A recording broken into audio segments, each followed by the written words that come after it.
mwongeye kwirirwaho neza abakunzi ba E.B.REntertainment. Uyu munsi tubazaniye inkuru mwari mwarahishwe kuva kera byarashatse kuvugwa n'imbuga nkoranyambaga nyinshi, ariko bakomeje kugenda babica hasi. Ariko uyu munsi ndabibazaniye mu producer ukomeye mu Rwanda wakoze indirimbo z'amahiti nyinshi nka za amata, nk'ibinyapfu n'izindi nyinshi cyane mwakunze.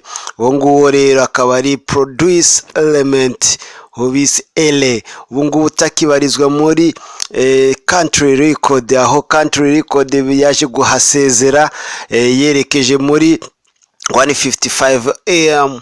aho ngaho rero aho yerekeje muri 155 AM, sinzi ko amakuru dufite nuko hatahamereye neza. Amakuru dufite nuko atahishimiye nkuko yari ameze muri country record, mu gihe country record yamwatse jango yitwa ele karaka jango, mu gihe element atazongera kugakoresha mu gihe cyose azaba atagikorera muri country record. Ibyo ngibyo rero bikaba byaraje kuba ikibazo kinini kuri uyu producer mutoya kabisa, umubona ko kiri umujene kabisa umeze neza, ariko akaba yarahisemo kusezera muri country record, ahantu yarawe yabereye umustar, ahantu yakoreye amateka, akemera ko hasezera.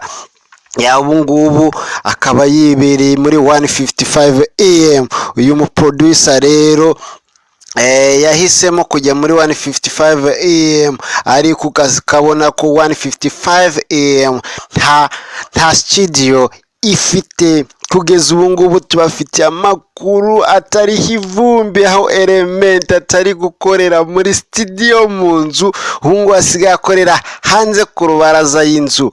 ubu ngubwo rero nawe urabyumva.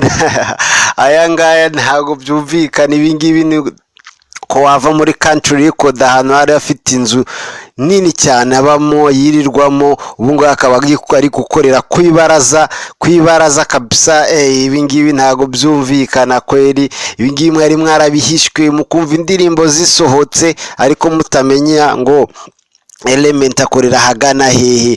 Dore nguyu rero namubazaniye akorera kw'irembo ry'inzabamo, imbere y'inzabamo niho hantu element asigaye akorera production.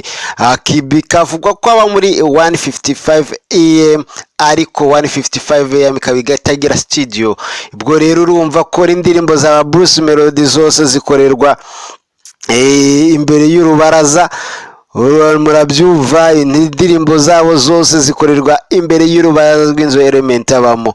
Ngayo rero dore ngaya amashusho twayabazaniye, namwe mwirebere, ubundi mushyireho comment mutubwire ni gute twabigenza. ibi ngibi twabifata gute? Ese imyanzuro nk'iyi ngiyi yari ikwiriye yo gufata imyanzuro utabanje kureba aho ugiye? Ese byaba bimeze gute?